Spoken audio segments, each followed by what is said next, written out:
Thank you so much for staying with us on Spectrum Extra, live on Radio 1 FM 90, broadcasting from the Central Building, the home of this radio station, along the Store Street here in the heart of our city, Kampala. But we're also on our website, which is www.radio1fm90.com. Live on GSTV, audio channel 897.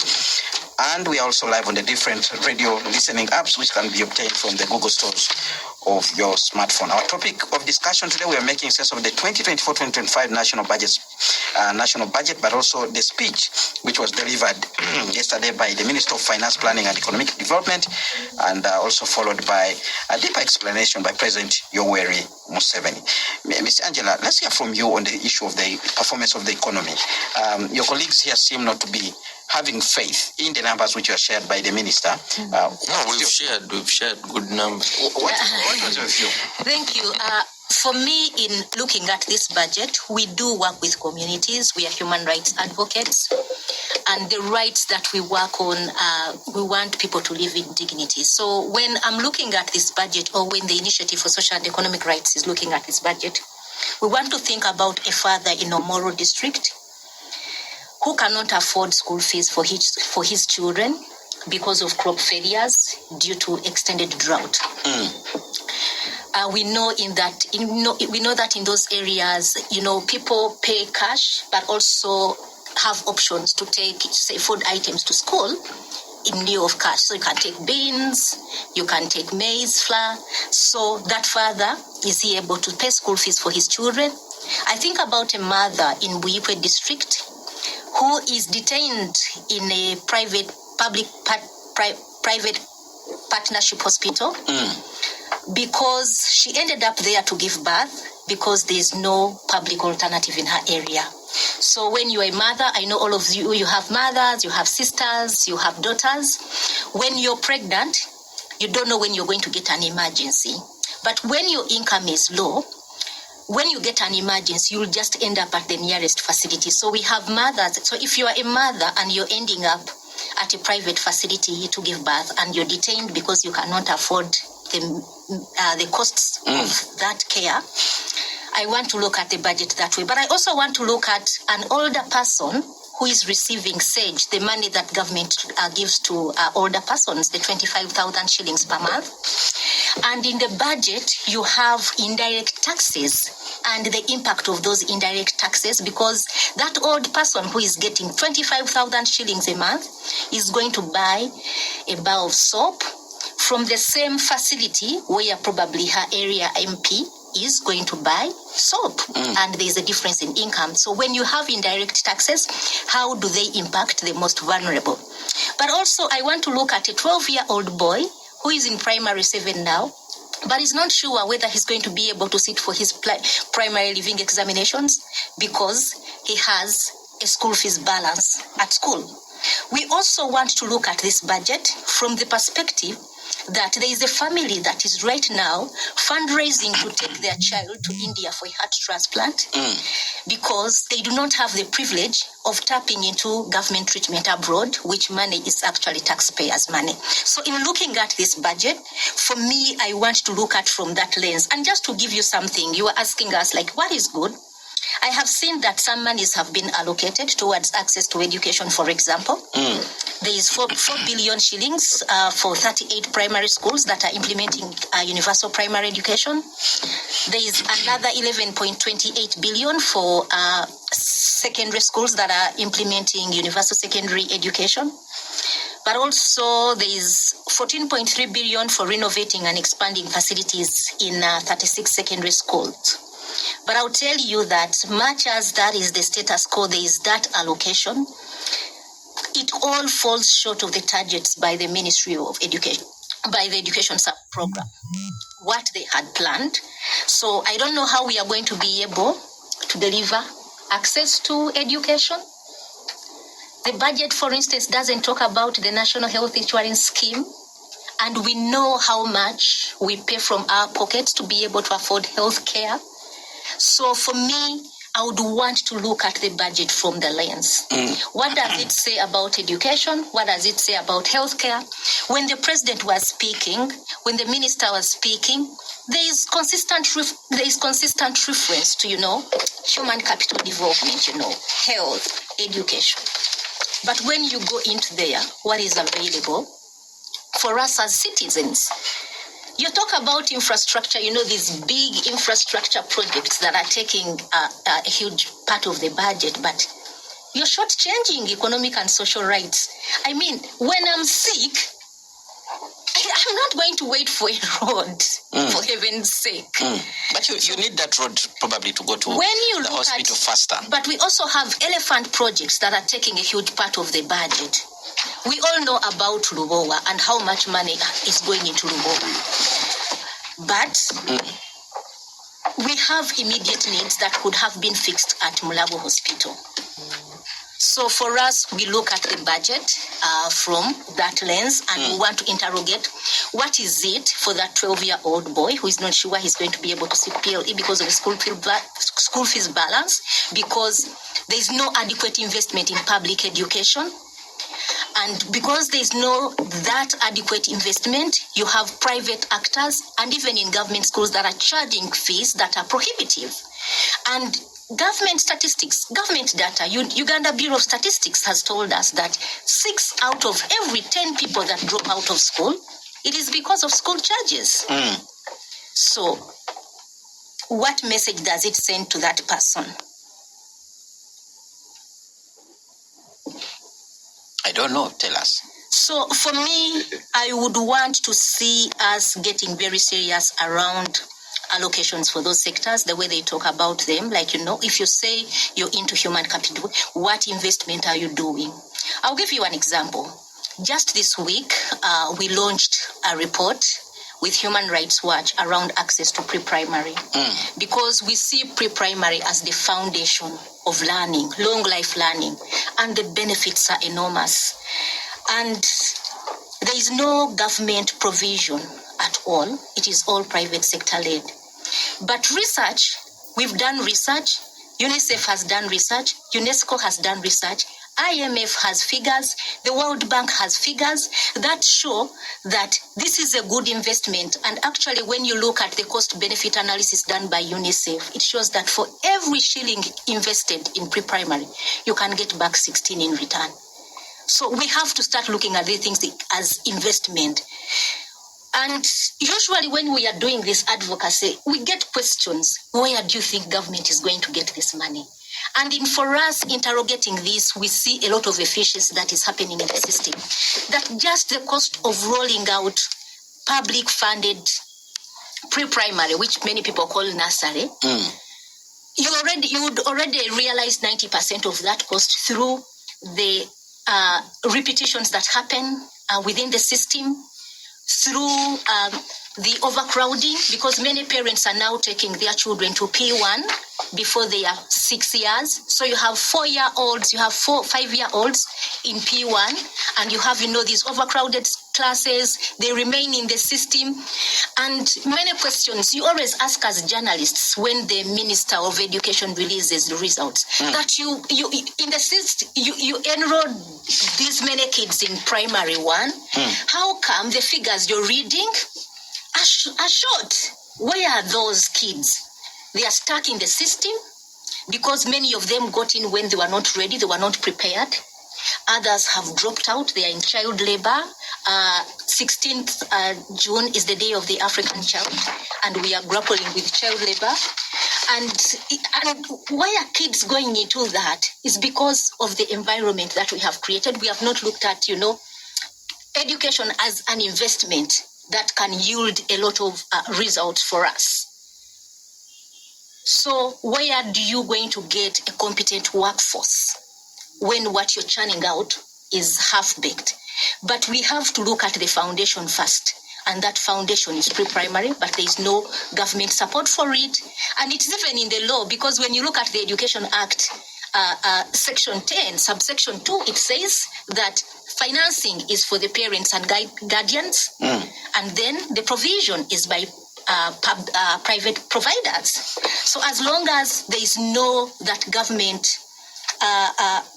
funding for that, the result you're going to get is that you have many systemic challenges, but also your human capital development that you're looking at is not going to be good. And we have countries that have done this.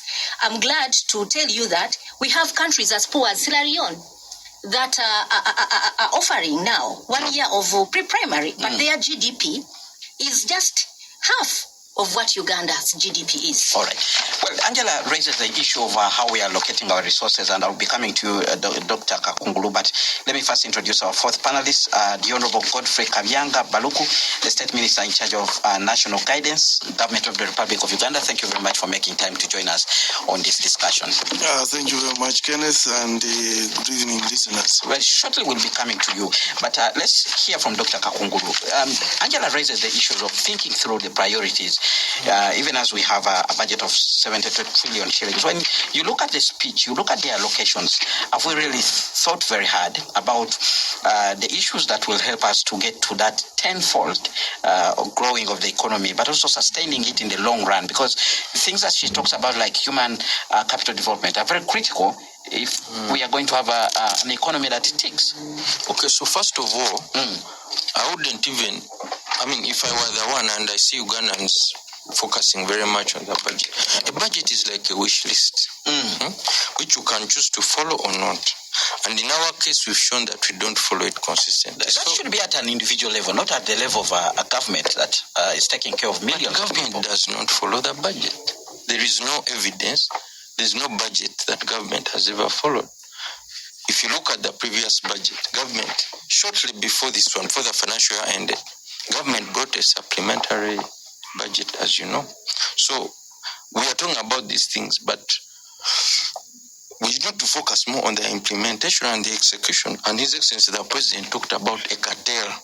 I know that at budget reading, he didn't raise the cartel issue again. We'll talk but about he mentioned a cartel that is really using the budget.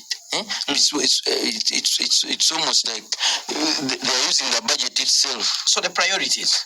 I'm coming. They're using the budget itself to push their own agenda. So before we focus on the priorities, we also need to say, if the budget is captured, and I say 10 trillion has been allocated to human capital development, and 30% will not reach, it means that there's already a distortion there. So going to the priorities, I would say, overall, the priorities are good and are consistent. First of all, they allocated 10 trillion towards human capital development. There's no country that can develop without focusing on and building a strong human resource that is educated, that is healthy. So the fact that most of the money has been allocated to human capital development is important and is right. Number two, 9 trillion was allocated towards security and governance. And in there, our security personnel are going to receive a salary raise of 25%. Actually, this is not just for the security personnel, it's for all of us, because once those people receive this salary raise, they are going to spend and our businesses will benefit. So I think that's a good priority. Roads and infrastructure, 4.9 trillion shillings. That is correct as well. We need good infrastructure, especially in Kampala, and I'm happy that Kampala has prioritized this time. Wealth creation initiatives, what I've talked about, PDM, Myoga, UDB, and so on, have been allocated 2.6 trillion as a whole. Then the electricity transmission, natural disasters, international commitments, agriculture has received an allocation of 1.8 trillion. So I would say overall, it's ICT, and I saw the Minister for ICT complaining, saying ICT is important, they don't take us as important, our budget has been cut. So I want to really, the main minister was really complaining about this. And I want to say that on one hand, if we're talking about digital transformation, because the theme itself prioritizes digital transformation. Now, if we are prioritizing digital transformation, it means we need to allocate money. We need to put our money where our mouth is. And I would say, number one, under that, we need to ensure that there is digital literacy. Because all these programs you're introducing, whether it's IFRIS and so on, why were the people striking over IFRIS? It was the solution. They were even calling it a tax because of digital illiteracy. See, so I would say that if I were to change things, I'll do this. There's some money that has been allocated under science. In fact, I want us to focus on science, technology, and innovation. I am not happy with the allocations in this sector, and I'm happy to take a deep dive to explain why I'm not happy. I'm not opposed to science because I'm a scientist myself, but the allocations to some of these things, in my view, the intentions may be good, but the amounts, in my view, in many cases, some things I consider them dubious. So 728 billion today, farmer, I would put in digital transformation. I would give the Ministry of ICT, for instance. So anyway, that's the allocation. Overall, the priorities are correct. My opposition is to, in one, the small amount that has been given to this sector of ICT and transformation, and excessive amounts that have been put under science, technology, and innovation. What is being allocated for money under science and innovation, I don't think is what we want to see under this kind of thing. All right. Let's hear from the Honorable Minister. You've had an opportunity to hear what your colleagues on this table are actually saying. The budget, the figures are good, but they do not have faith in some of the things that are being said. Even we have faith. You know, don't put words in our mouth. Are you fearing him now? Don't say I'm not fearing. Don't say that because the minister is here. I didn't have faith in the performance figures, but whether 10 billion has been allocated to one capital development, that's okay. We have faith. All right. You have faith that the money has been allocated, but they do not have faith in the execution of the budget. Correct. The budget is likely to fail because they do not think you actually do budgeting and even implementation the right way. What's the feeling out there in cabinet amongst your colleagues when it comes to these issues of a budget? Is it just a mere ritual, or the government of Uganda is actually serious to implement some of these good things that are actually read out in the speech? First of all, the government of Uganda is serious and very determined to implement this. But just as my colleague has just said, these are budget estimates. And any budget, whether at individual level or not, is a wish. Let me tell you this. Because for us here... Should we even be having wishes? Let me tell you. Because now, all of us are now looking at the expenditure side. Yeah. We are looking at the budget in terms of what? Expenditure. But we should do, when we are looking at the budget, we should look at both expenditure and income. Are you getting me? But normally, everybody who is talking now, I've been around talk shows, I've listened, because the whole day I am listening, and everybody is talking about the allocations by the minister. You see, Honorable Minister. But we are not looking at the income what? We are going the to income side. We are going to talk about the income side later. So, we have strong views on the income. That's why I'm saying I'm trying to support my colleague what he's saying. Whatever budget, whether it is for a funeral, whether it is for a wedding, every budget estimate is a wish. That if things are good, this is how we are going to do what? To spend. But sometimes things don't turn up like that. Like the other time, we were there, then COVID came and disrupted everything. So anything can do what? Can happen. But so far, I think what the Minister of Finance has done so far is so good. If you look at the allocation, they are really good, because he has looked at strategic areas which probably can boost production, and obviously that one will lead to more tax. Yes. So when you look at the money he has put in, at least he has put money in roads. He has now put money in energy. If things are good. If things are good. You see, that's where the issue is. He has put money in roads, he has put money in energy. He has promised to put money. Yes. That's the language you should use by the explanation you gave. He has promised to put money in roads, in energy, and the agro-industrialization, which is so good. And obviously he has put money in PDM. Yes. That one, because here I'm also listening to people. What is going to the local person? Because that has been also another question. What is there that is going to the local person? And what's going to the local person probably will be PDM, will be Myoga, will be the youth fund, will be women empowerment, will be grow. All those are directly going to the local person. But also these other allocations are indirectly going to the local person. Because if you are giving money to PDM to boost production, after that, are these products going to reach the market? You must have good roads. You must have good roads. And we are also looking at PDM. This money which has been given, which is reflected here, is for only one pillar in PDM, financial inclusion. But you should know that under roads, we also have infrastructure. Like when we gave 1 billion shillings per district and per municipality, that one was also PDM. But this time it was going to the pillar of infrastructure. When they give money to ICT, we are going now into, because some of the money will go into purchase of computers and whatever, because every parish must have a must be networked. And that one will assist us to boost the parish model management information system.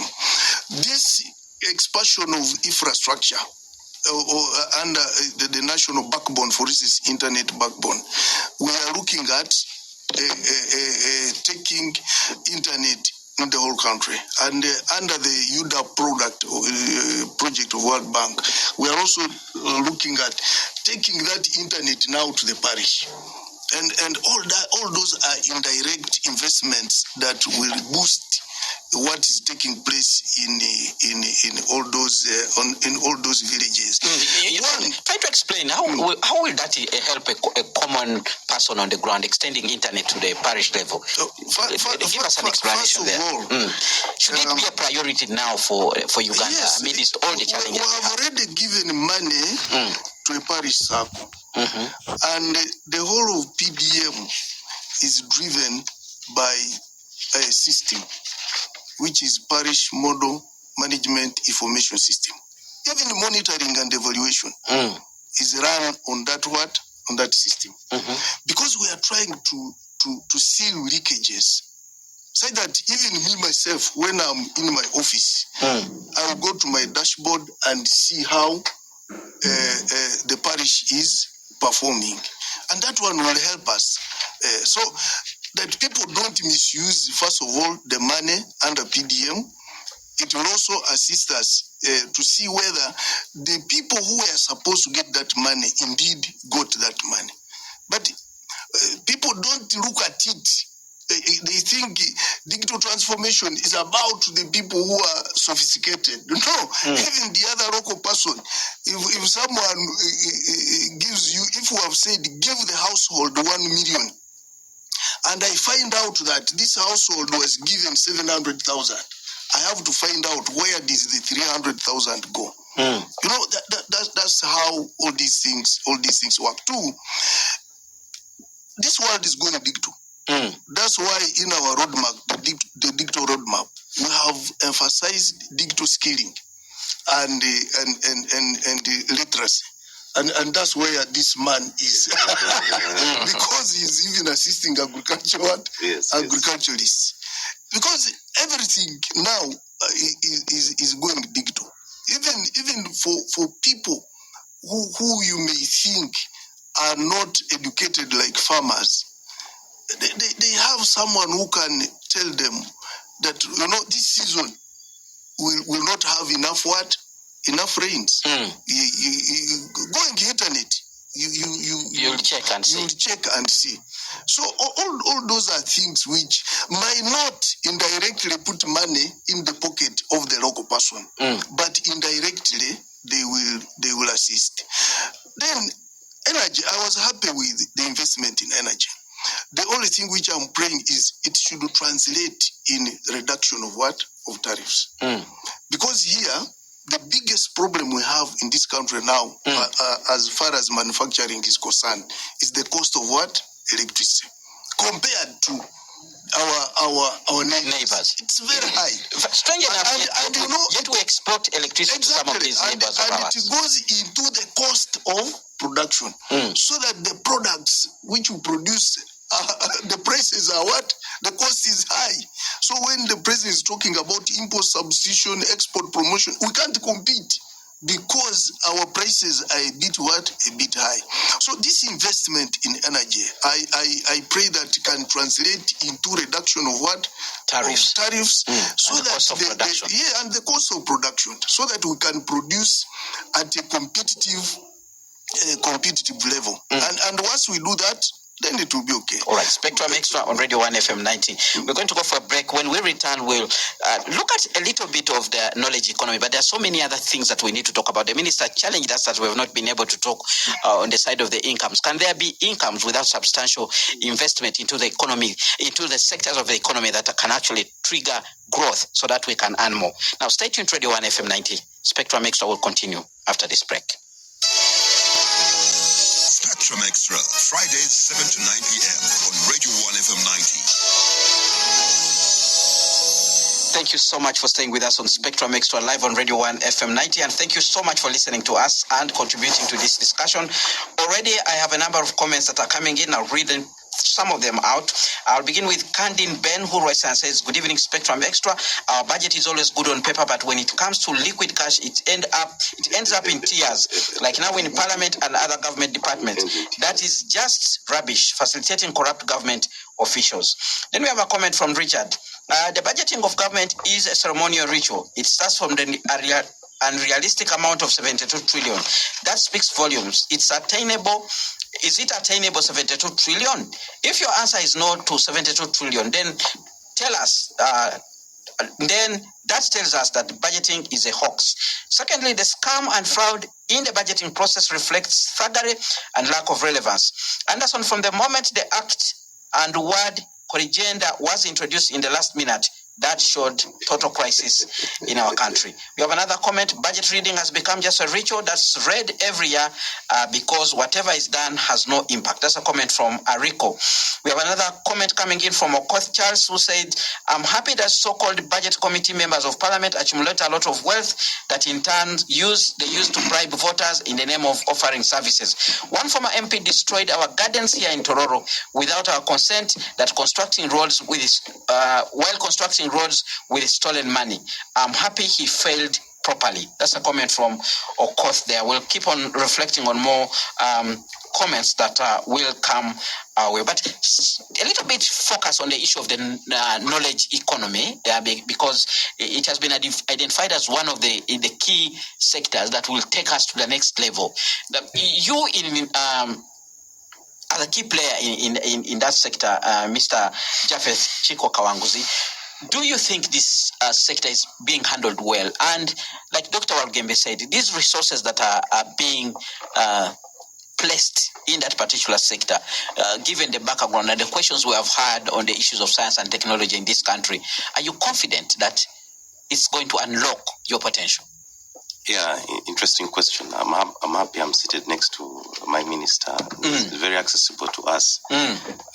There's a statesman who said that... I hope you don't fear to speak your mind. No. He said that the 9 most terrifying words in the English language are, I am from government and I'm here to help. Most terrifying. But I think... I was listening keenly to the Honorable, and where we're coming from, especially in the knowledge economy and technology, ICT, is, coming from the part of if things are good, that's where we need to double click on. Because if you look at the country, we are a young population. The kids who are leaving universities, they are not able to graduate. They graduate, but they're not able to, find the jobs they're looking for. Those who end up in entrepreneurship or startups don't end up there because it's what they want to do, but it's because they don't necessarily have a job. So there's a bulging population that can either be good or can be dangerous. And in technology, we have what we look at as, we call it a double-sided market, meaning that if you look at the budget, if things are good, these are the intentions that we will bring to life. So that's like the supply. On the demand side, where the young people are, on the demand side, where the entrepreneurs are, how do we involve them in the process to make sure that things actually become good? Because we're not just going to be on the receiving side. We also want to participate in nation building. We want to build solutions. That's what entrepreneurs do. We see problems across sectors, and we begin to build solutions that can actually solve those problems. Technology is defined by that we use words like faster, cheaper, more efficient, and that's where what we stand on, to be able to say, let's improve and strengthen the involvement of this young generation, the involvement of the everyday entrepreneur. All right. Mr. Kakungulu, the world is talking about AI, the Western world. What are we talking about here in Uganda? Can you share with us some innovations that you are actually working on as a group? Something that would actually move Uganda and say, indeed, in this knowledge-based economy, we are heading in the right direction. What are some of the solutions that we have seen? The world is talking about AI. We're also talking about AI. That's the beauty with technology. It's an equalizer. And it can help us actually. That's why we're talking about a knowledge economy at the moment, because we don't have to be far off or separate from the world.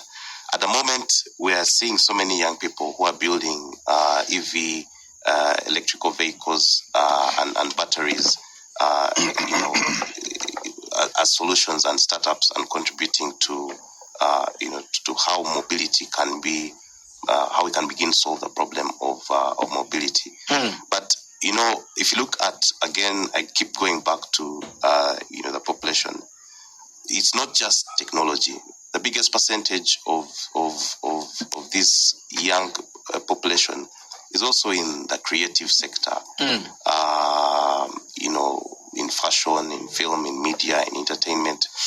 And I think the key job to do is unlocking the opportunity for them to not just be on the receiving side if things are good, but to also participate in making things good.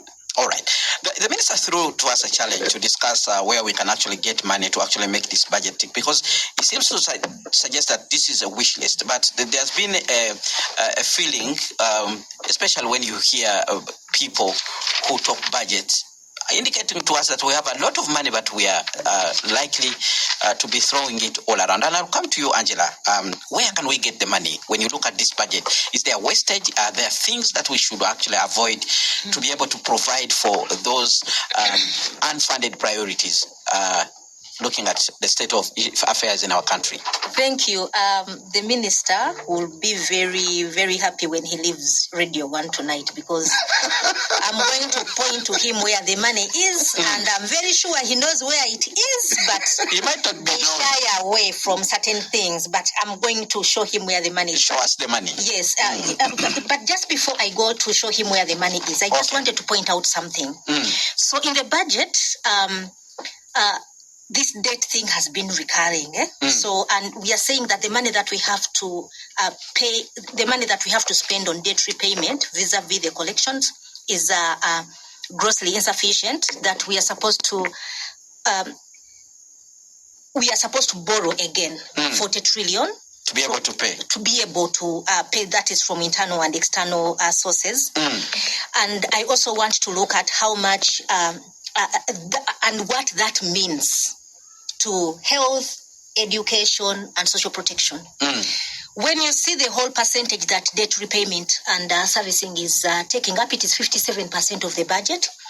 And that is nothing compared to the entire investment that you need. I want to use the word investment. I don't want to use, what you have to spend, because me, I look at education as investment. What you have for education, healthcare, and social protection. But where the money is, I know that for a very long time, and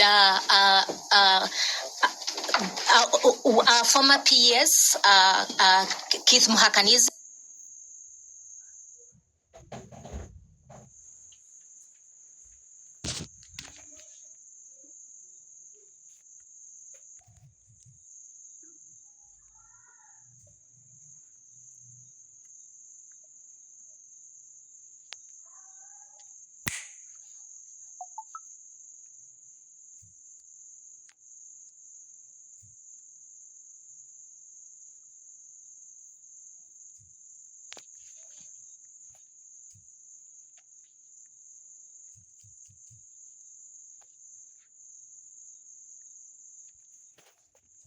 authority, with these economists and all that, they usually give the figures.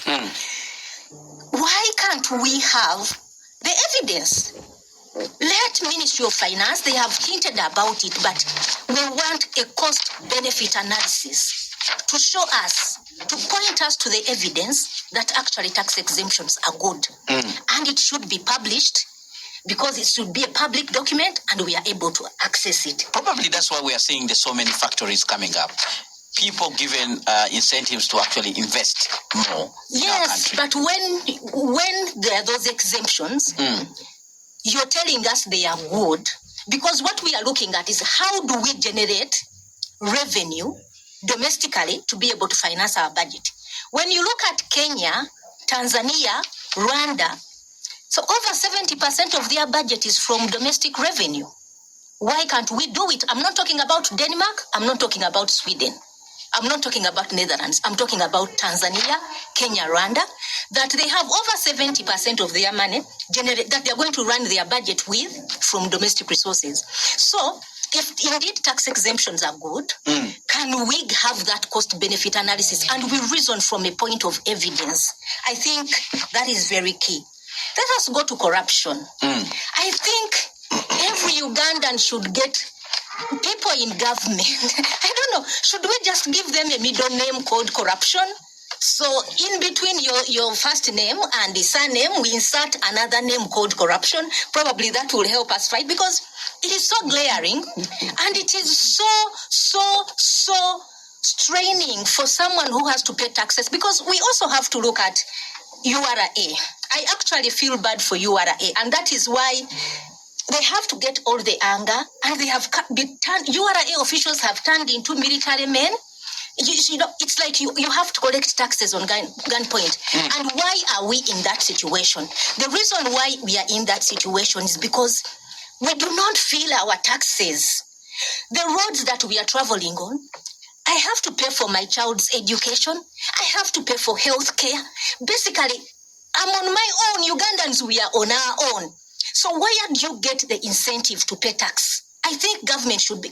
There used to be a very big billboard in Chaliwajala, and it was a URA billboard, and it was saying, because of your taxes, your children are now able to go to school. Because of your taxes, we have built the women's specialized hospital in Mulago. That is a debt, a banja that our grandkids are paying. So, in light of that, when I'm sick, I have to pay for my health care. It is out of pocket. Too huge. The schools, because of the limited investment, the money is not there. Let me just read from you the budget. When you look at the primary schools, so Ministry of Education had some projections, and they needed 100 billion shillings to rehabilitate 200 primary schools. And why they needed to rehabilitate those schools? These are schools, by the way, implementing universal primary education, something that we are proud of as a country. We are leaders, in sub-Saharan Africa and all that for, universal. But I will tell you that currently 40% of the existing primary schools are in a bad shape. The buildings are dilapidated, but only 100 million. But when you go to the wasteful expenditure, Minister wanted where to get the money. Wasteful expenditure. For the longest time, Kenneth, Ministry of Finance gives guidance when, we are going into the budgeting process and says, reduce consumptive expenditure. But these things remain on paper. So in the current budget, there is 114 billion for travel abroad, We've seen ministers going with delegations. You see a delegation of 70 people, a delegation going abroad. And I'll tell you that I've been to some of these meetings, and I'll tell you that most of the people on those teams, I don't think they even have a clue what they are going to do. But this is our money that they are taking, and you can't invest that money in UPE, but you can invest it in travel abroad. And can you just get a fraction of that and put some? How do you want us to get best practices if we don't travel to go and see how it's being done in New York?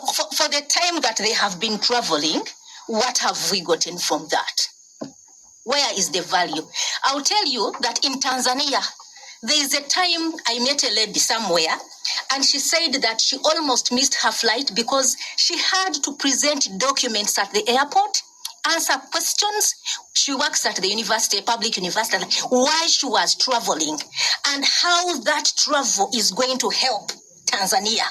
There is that scrutiny that they have to go through. You don't just travel. So there is a lot of, leakage. And for the corruption, we are seeing, we live with it. It is in our faces. We see what is happening in Parliament. Even children in primary school now know what is happening in Parliament. So Parliament actually is becoming a very big problem for this country. And people are going to Parliament to enrich themselves. Their intention is, how do I get rich very fast? But they are not there to work for us, because Parliament is supposed to do oversight. So if Parliament was just able to do just half of what they are supposed to do, they are supposed to do appropriation, look at the budgets, scrutinize the figures, where is the money going, where is the most need. But it is not happening because they do not have our interests at heart. We are on our own. All right. Dr. Walugembe, do you agree with Ms. Angella here that there are places where we can get the money? And she has given you a number of examples. Very quickly, we need to also hear from the minister to respond, because he is actually the one who put that question on the table. No, on the issue of the money, we need to, first of all, reduce our expenditure. I'm not convinced that we need all the money to begin with, because we can't start from the presumption that we need 72 trillion. There's money that we can save, even in this budget, and because I need to, if I look at the money, particularly under science and technology and innovation, and I want to focus there, not because I don't like science, but because I think we can also deploy some of the resources that we have better. Under science and technology, for instance, we have this banana project that on average receives 50 billion shillings. It says it benefits 1,653 farmers. If you divide that, it means that these farmers are really benefiting a great deal. The benefit is, is too high. So, and they have been receiving for the last 10 years. The presidential initiative on banana development. We like it. We like it. Please don't. We like the project, but it must be viable. Every project must be viable. You cannot absorb 50 billion shillings and you say you have market, because in here there is market. They say they have global demand. No, fine. If you have global demand, the market going into serious production. Yeah, but the taxpayer shouldn't bear that bill. And so these white elephant projects that are hiding under science, because science is a good heading. Why don't you engage in banana production so that you feed that factory instead of saying it's a white elephant? Because does it have market? It does not have. Kenneth, where is the global demand for this thing? Let them borrow. Let them go and borrow, because if you have demand, you create a business plan and you go to the bank and you borrow. That's project one. The second project is this thing by Day Biopharma, where they are receiving 723 billion shillings to make vaccines. Which vaccines do we want? All the vaccines that we want are available globally. The process of approving a vaccine is long. That's import substitution. And now this import substitution. What import? For which disease? What are we want? Which vaccines we are spending outside to buy? Which vaccines? Because we're talking about human vaccines, cancer drugs, generic drugs. Let's not reinvent the wheel. So this is another. The other one is this anti-tick project that's receiving 25 billion. And the interesting thing, some of these funds are attached to individuals. Dr. X, 25 billion. Dr. Y will receive 2 billion. Dr. X will receive 25 billion. Look, My view is that we need to rethink around. We like the theme of science. We want to invest in science. As I said, I am a scientist myself, but we should not use science to clear things that, in my view, value for money. 70 to this gentleman, by farmer, what has he done? Where's the evidence? So for me, this I cannot accept in all good faith. This money we can reallocate. All right. If not, we can take out of the budget. Now, on the issue, first, you talked about where can we get the money. First, we can cut on expenditure. Number two, we can ensure that the little money we have, we deploy correctly. The issue of borrowing, yes, we can borrow, but from where? I would say let's borrow from concessional sources. If we can borrow from multilateral lenders, the better. They give us a grace period, they ask for low interest, and they give us technical assistance. If you are going to borrow from commercial banks, if you are going to borrow from all kinds of funny lenders, then we are going to get into debt distress and default. All right. We have some observations coming in. Taxes exemptions, when given, should be given to a sector, not individuals. There should be proof of job creation and production increase to be analyzed through payee returns and production figures of the tax-exempted companies. More comments? Good evening, Kenneth Luyera in Wakiso. I just wish to inform you that as we have this talk show, URA has built an office opposite Kikubo to monitor IFRIS. It's something traders must take care. To handhold businesses, please. That's another. They're supposed to another comment from the listener. Andrew writes in and says, to close this budget debate, I would like to ask to close this budget debate. I would like to ask the panelists, who of you runs their families on budgets you have drawn and you live within the budgets? As a country, we run a humanitarian budget, nothing financed unless it's urgent for the president's office or if the approvers are broke and want some money. Lorenzo writes in and says, when the financial year ends 30th June 2024, all unused money reverts to the consolidated account. Unfortunately, when coming up with the next budget, no mention is made about any balance carried down. Balance carried down is a standard practice in basic accounting. Who eats the returned money? Mr. Walugembe, please help the audience professionally on that issue. Then we have another comment. For us, primary and at secondary school teachers are mourning as scientists are the ones following the budget now. Though no industrial action this time, but it will be by our souls. That's another comment. It will be well with our souls. Then we have another comment, a very lengthy one here. The budget theme is about monetizing of the economy and to meet the objective, the rural economy, the objective, the rural sector has government support for the rural. The budget theme is about monetizing of the economy and to meet the objective, the rural sector has been given government support and in form of a Myoga, PDM, and other intervention. This issue is what the issue is what mechanisms are there to monitor those programs to ensure that they meet their targets, and what are the targets to be achieved? In what time frame are these targets to be achieved and to meet the expectations of the budget? Apparently, the disbursement of the funds are reported to have been successfully accomplished. However, technological support. What technological support is there to ensure target achievement? Finally, the budget trade is suspected to have forged projections, given the allegations of the irregularities caused by some members of the committee on the budget. This has become a court matter where prosecution might use these forgeries as prosecution evidence. What assurance are there that the budget is in line with Vision 2040 and the 5-year development plan? That's a comment from Elder Honorable Eresu John, who is listening in from Kabbyanga. Over to you, Honorable Minister, respond to some of the issues that have been put across, but you've been given assurances where we can get the money. I thank all the people who have sent their responses. First of all, it's a clear manifestation that they are listening and following very well. And I would like to thank Angella for pointing out how we can save money. And I agree with her. And my brother here for also pointing out other areas where we can save money. But there is one thing. We are not going to avoid taxes, whether direct or indirect taxes. But the most important thing is to ensure the people we are going to tax are earning. That's one of the most important things. Most of these countries which are prosperous, the taxes are high.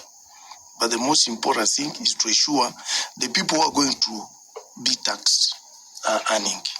Secondly, the taxes are properly utilized. I think that those are the two most important things. And that brings in the aspect of corruption that exactly. most people are talking about.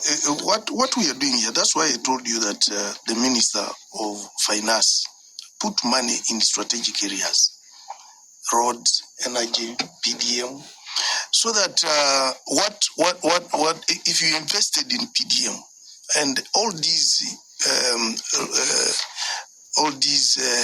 I don't want to say poor people, low income earners can also start earning. First of all, they produce, and this time they are not producing for the stomach alone, but they can produce and also sell and earn.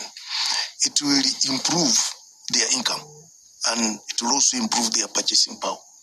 They will be able now to buy from my brother Chicco, exactly, Kawanguzi. They will be able to buy from him who is manufacturing. And everybody is saying that's a good idea. Exactly. But the question is, how do you ensure that the money you're actually sending is put to proper use? That seems to be the problem. In the past, money was eaten. Now that's where the problem is, and therefore now we need to solve the governance issues, because Uganda is not short of leaders. Actually, from LC1 to the president, we have about 2 million leaders. And I'm failing to understand why we can't supervise such a project which is bringing money to the lowest level. We have LCs, we have chairmen of parties, we have about 25 parties, 35. All of them have grassroots leaders. That's where we should all go, to ensure we supervise all of us and ensure that money is properly used to improve production. And I'm happy that the minister now has even put money in agro-industrialization, so that if this production is high, we should add value. Instead of selling maize grains to Kenya, at least we should sell what? Portion. And that's what we want. And also make animal feed. Yes, and also make animal feed. And that's why we need to invest money in the knowledge economy of Chicco here, so that people can even know the weather patterns, they can know the soil patterns, and so that they don't just plant anything. The other time he was in Serena, Chicco. And he was training farmers, the digital economy, training farmers that please don't just go to plant anyhow. It was, I think, you were working with the Massacre, and you could see farmers very happy because they taught them how to also on their own estimate the weather patterns. And now they even taught them how to get the correct pesticides, how they can get it online. They even taught them how to get the best fertilizers. But some people just buy fertilizer on the open market when probably it's not even compatible to what you're going to to the soils. What you're putting in the soils. So all those are things which we should really concentrate on. But I'm not also worried about borrowing. Just as my brother here has said, we need to go for concession loans. That one I accept. But also we should, when we borrow, we should put this money in productive sectors.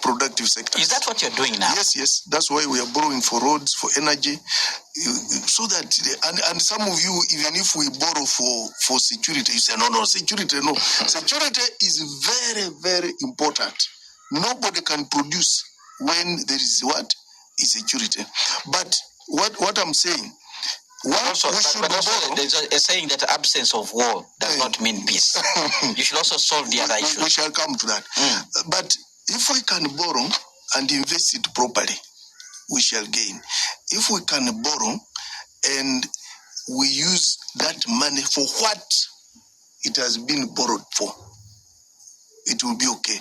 If we can borrow and utilize that money in record time, it will also be what? Okay. The problem would be you borrow and then you spend 3 years without utilizing the money. And then you start paying and what? we have heard about interest. that already. Yes, it's happening.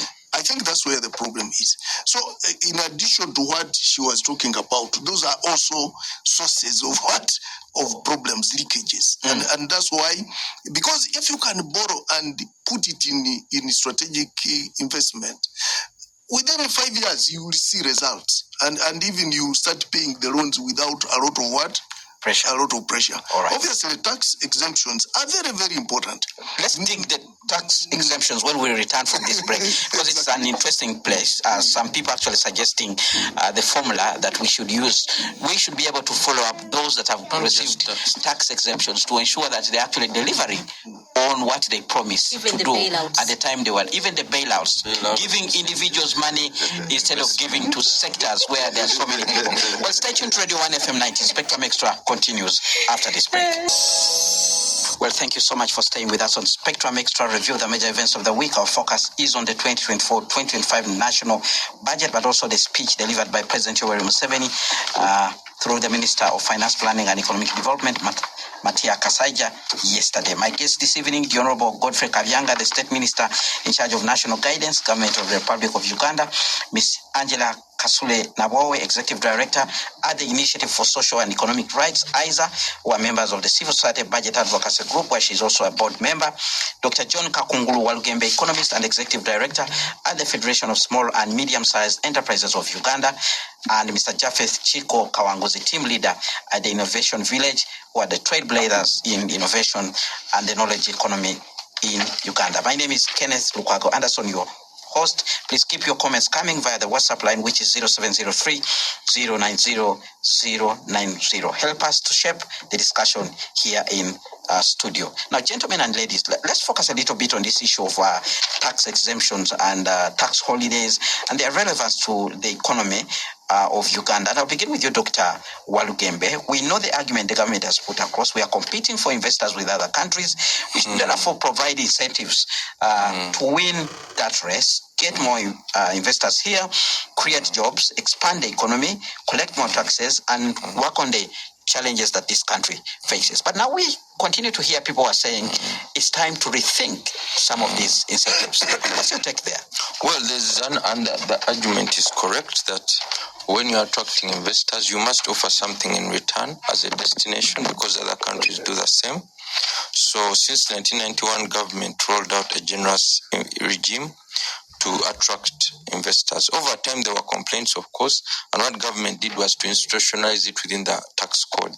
So it means that most of those incentives are accessible, particularly tax incentives are accessible by every Ugandan who is able to read the tax code and take advantage of it.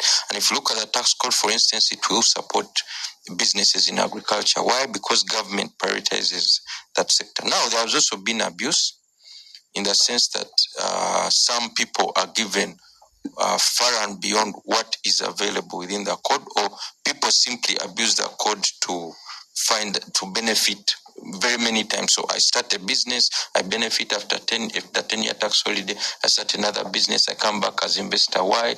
This kind of abuse, and I think that's what we should. And then the incentive should be given out based on clear performance metrics. How many jobs are you going to create? What are you going to contribute to the economy? And so on. The challenge we have with most of our investors is that they literally come with nothing. You know, an investor is supposed to come with money, with technology or expertise. In most cases, they come with nothing. And I'll give you an example. I'll give you an example of Aya.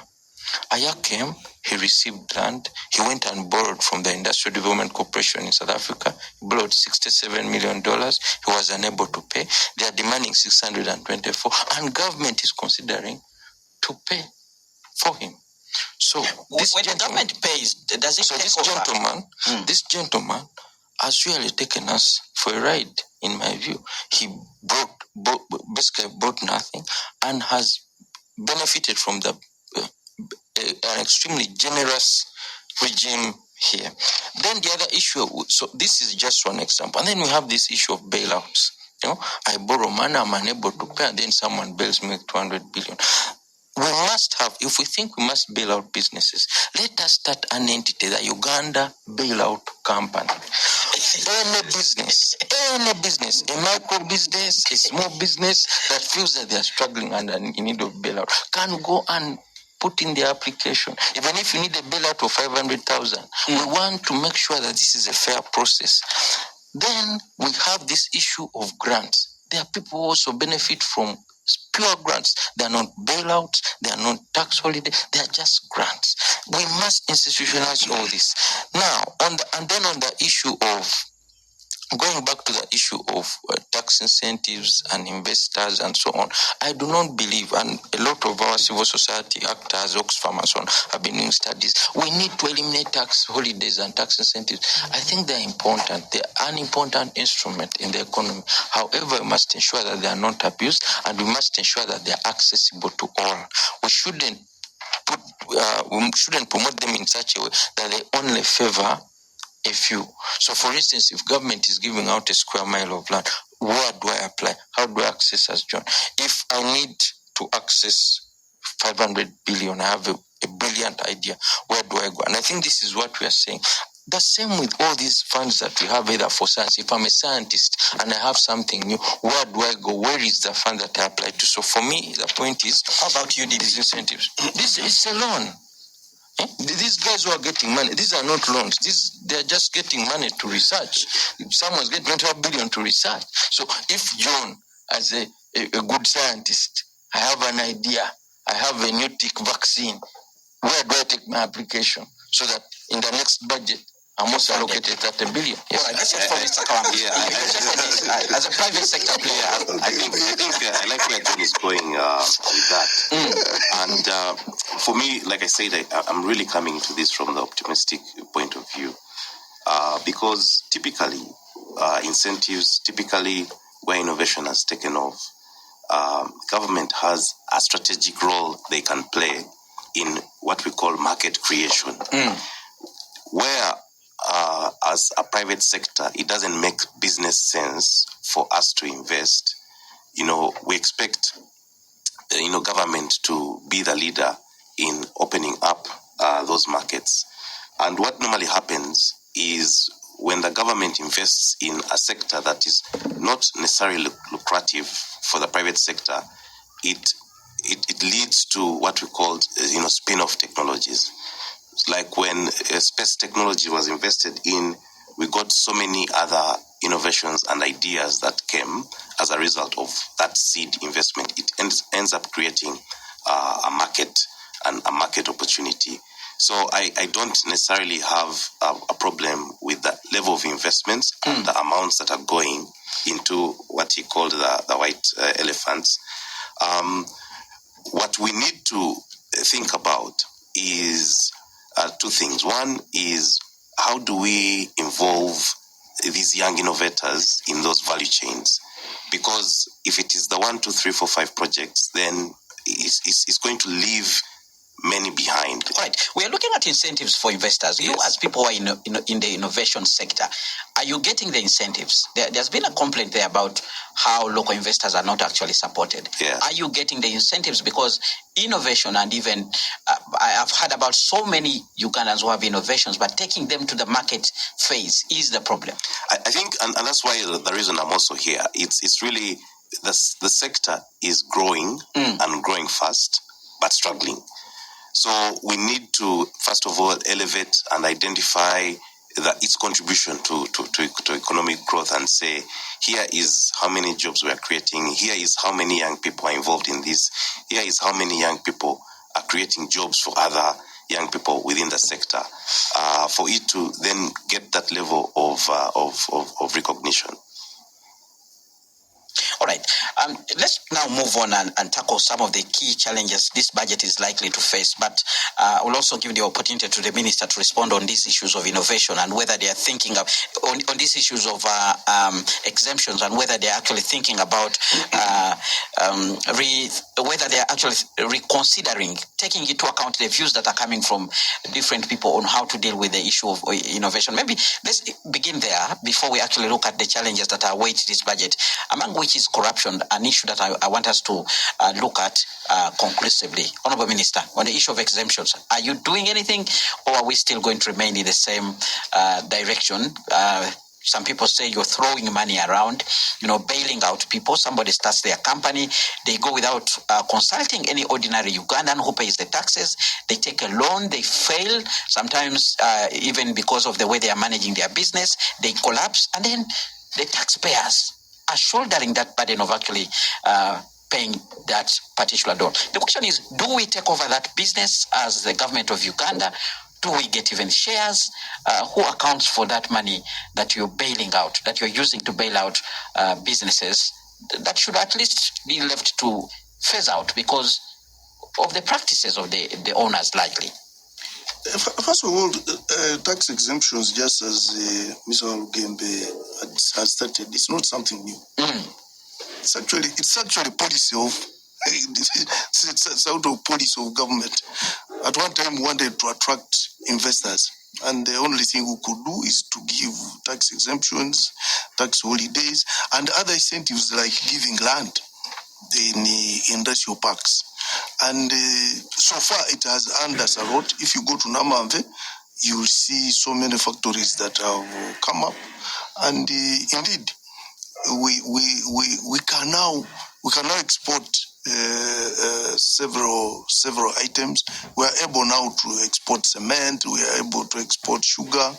We are able to export soap. We can export several products now because of some of those incentives. Yes, there are some investors. Obviously, investors are not at the same level. There are some investors who are investors in what? In quotes. But you cannot say all investors are bad. Not at all. We have really attracted a lot of investment. If you go to Kabbyanga, you will see a whole industrial park. If you go to Mbale, you will see a whole industrial park producing so many things. Tiles, for instance, in Kabbyanga, they are on the market and they have really competed favorably with the tiles which were imported. So let us also say there is some positive, something positive that has come out of tax exemptions and tax holidays. Something positive. But obviously, at some extent, some of the exemptions might have been abused. That one is there. And that is because of corruption, which we have all accepted. That is it's now number one problem that we have in this country. But we cannot say all tax exemptions, tax holidays have really gone so bad. The bailouts. When it comes to these bailouts, some of the bailouts are strategic bailouts. For instance, if I want you to visit this, what is it called, Diapharm, that factory, which is supposed to produce vaccines and drugs and whatever, both human drugs and whatever. It's a huge investment, and this man had struggled alone, but he reached somewhere. I think, if you're in business, all business you see on earth is taking a risk. Honorable Minister, where that man reached? The last time I saw the president there laying a foundation stone, there were no structures, and I think we are just giving him money to actually start the construction. So it's the government of Uganda that is actually funding the project. Kenneth, it's just like Lukwago Hospital. Kenneth, somebody comes with an idea. And I'll not talk about Lukwago. Without I'm now money. Concentrating on. It's almost the same thing. This is there from something. I just want you to give me a moment one day, and we go there. The man had done something, and he was moving by a farmer and whatever. He had progressed, but I think he reached somewhere where he got hard up and asked for government assistance. And it is a strategic. So how does that intervention? How does that government assistance? They can borrow from you. How do we account for that? Yeah, they can. How do we account for that government assistance? Do we get shares? Business Of the factory? What do we get there? Government can Because the government represents us. give you a subsidy. So long as strategically they have seen that with the time they are going to do what? To benefit. And for instance, the tick vaccine, Mr. Walugembe. The tick vaccine, it is something which was developed by Makerere University. And it has been tested. Now it is at development level. So why don't we give them money and we stop importing tick vaccine? Sincerely, that one. There are some interventions which are strategic, and I feel they should do what? They should be supported. Though there might be others which might have problems, and all that is because of corruption. There are some which might. But these two, I really feel they are very strategic interventions, and I can't blame anybody for coming in to assist them. Aya brothers, obviously, just as I've told you, me, I've been a businessman since I was 14. Yes. And since I was 14, because me, I come from the border. Yes. And the only time I have done business without borrowing is when I was probably from 14 to around 20. Because I was smuggling. And smuggling, you can't borrow. Because you don't know whether you will. No record. Yes, during the means regime, that was the in thing. You were smuggling coffee, fuel, everything at the border. And you couldn't borrow. Because you didn't know whether you're going to what. You were busy sabotaging a means economy. Exactly. But after, when the system became thorough, I can't do business without what? Borrowing. And every businessman is a risk venture. That's true. So I came in and went and borrowed and sang money in a hotel. It was a risk venture. And he was one of our big investors who came at a time when very few people would invest in Uganda. But now he has a big problem. Big in which way? We gave him free land. Yes. We had to move the Uganda Broadcasting Studios from Nakasero to pave way for that particular project. Yes. He wasn't that big investor. And eventually he ran into problems. So if he has run into problems and he wants to say, please, I need money, and I think when the government gives him the money, then they take over the what? The property. Why doesn't he look at other financiers, people who can come and buy a stake in his business to keep the business afloat? Why does it have to be all the time? Not only Aya, there are even other people within the Ugandan private sector. Kenneth, why do they have to go to government? Kenneth, when we were in business, when you have problems, even friends run away. And at the time you need, when you have a problem, everybody actually will come in knowing that you have a what? So, Honorable Minister, so even if they come in, even if they want to buy you, how do you comfortably sit down and tell Ugandans that you do not have money to provide them drugs, to provide them quality education, when there is somebody probably running a risky business where you're sinking billions of shillings collected from taxpayers? How do you account for the social contract? When we take over, for instance, that hotel, it will improve tourism. Are you sure? And the money will come. Money will come. Are you sure you're going to take over? And then we get money to buy what? To buy drugs. Now, Kenneth, you are just looking at the negative side. I'm not looking at the negative side. You should also start looking at the positive side of what? Of course, the question I'm asking is whether you actually take over. Yes. Obviously, if we pay him off, then we take over.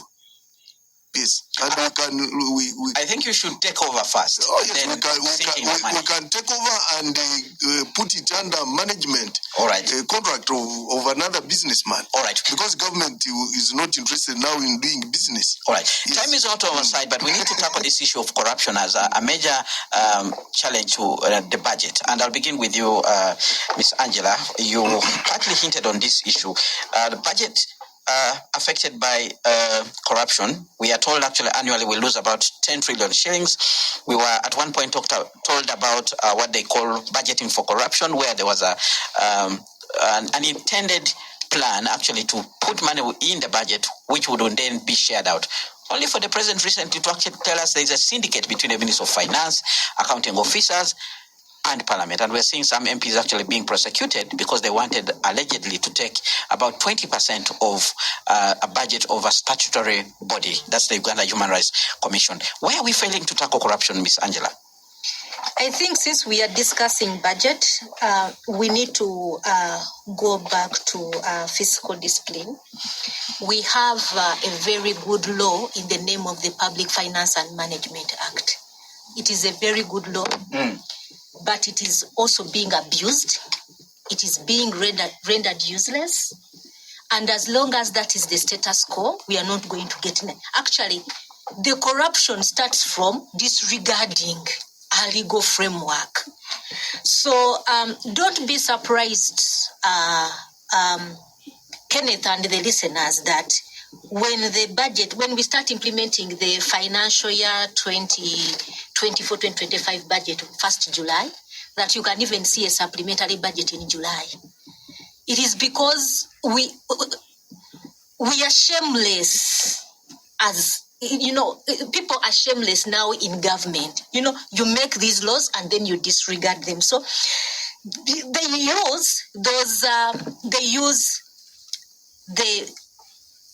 use the supplementary budgets also as a conduit to get out money from the system. So that is all corruption. So one of the things that we have to do is we have to go back to the drawing board. If we have to do sessions for members of parliament and teach them again, and people, planners in government departments, ministries and agents, to go, to teach them what we have, that we have this law called the Public Finance and Management Act, and it says A, B, C, D. Because even right from what we are struggling with, how the budget shoot up to 72 trillion, it is because of that last minute that was brought in, which doesn't actually follow the law, because it should be around errors, commissions, but it's complete. When you go inside and what was brought at the last minute, it is disregarding the law. So I think we need to be able to respect the laws and be able to implement them. And that alone, if we did that, we would be able to get somewhere. But also the other thing around corruption is that we need to understand the cost of corruption to this country. What is the cost of corruption? And a number of people, agencies have been coming up, to do that analysis, to see what we actually lose when money is lost like that. I think we need to intensify that. But also the other thing that we should be looking at as citizens of Uganda is to look at elections, to look at, for instance, service delivery as an election issue. So you do all the mess, but you shouldn't be coming back to us to ask for a vote to put you back in power. Elections are coming up. We should be able to use election. We should be able to use education, healthcare, social protection as an election issue. And we do not want people coming us, speaking in tongues when we ask them the real questions. I think as Ugandans, the other way of fighting corruption is to be able to make these issues as an election issue, because it is so disturbing.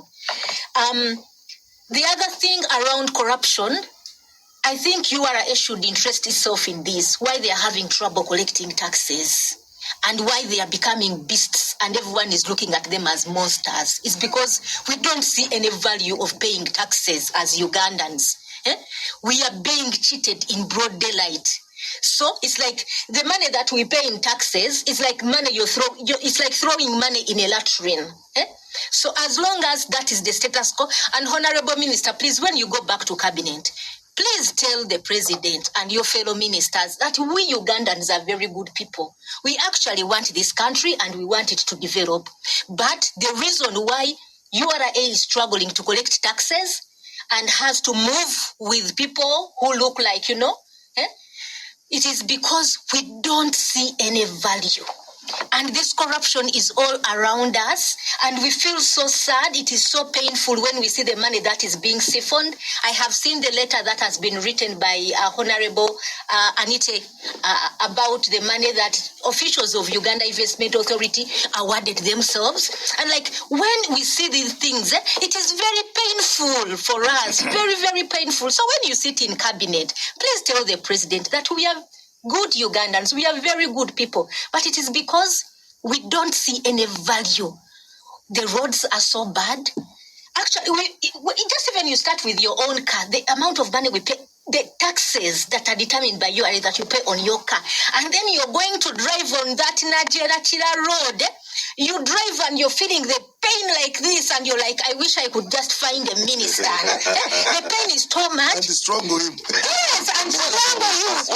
Let's hear from you, Dr. Walugembe. The issue of fighting corruption. No, just wait, Kenneth, just one thing. Unfortunately, we're running out of time. I just wanted to also point to the minister that as the Initiative for Social and Economic Rights, we have published a paper on how to finance, for instance, public services. And we have some key facts, figures, for instance, the money that we lose through illicit financial flows, the money that the multinationals take out. All that money could help us finance our budget, and then you do not have to take us into this debt trap. There are those leakages that we can, stop. Give me a copy. All right. Very quickly, I'll give you a copy. seconds as we come to the end of the show, Dr. Walugembe. I think the politicians have excelled in misusing our money, but we are also not innocent, because I also see that Uganda, as Ugandans, we're also becoming corrupt in other areas. We can point fingers at the politicians, but we're also not doing any better. Because the other day I heard that in church someone collected, it was a service, they were collecting condolences, and the reverend gave 10% of what was collected. So you see that we need to look at our moral fabric. And Honorable Minister, you are in charge of national guidance. This is something we ask of you to take very seriously.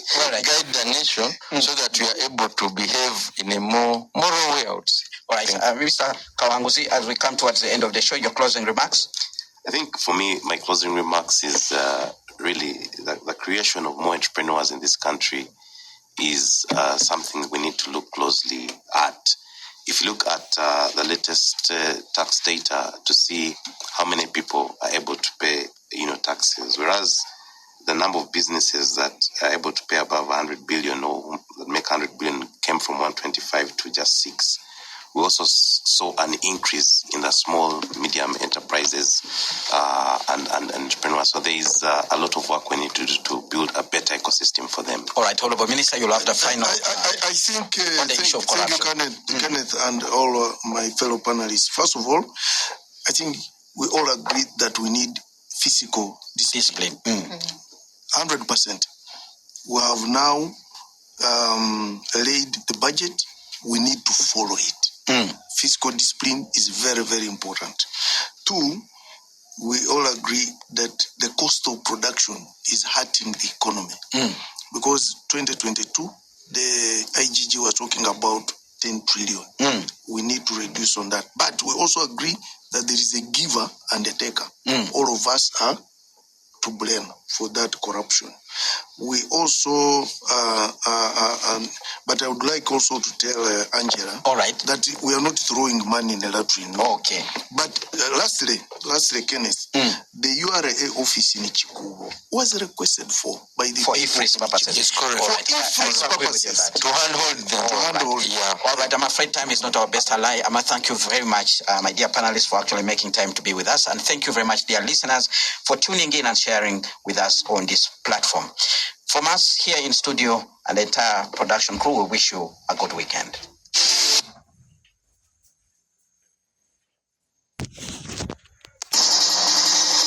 Spectrum Xtra on Radio 1 FM 9.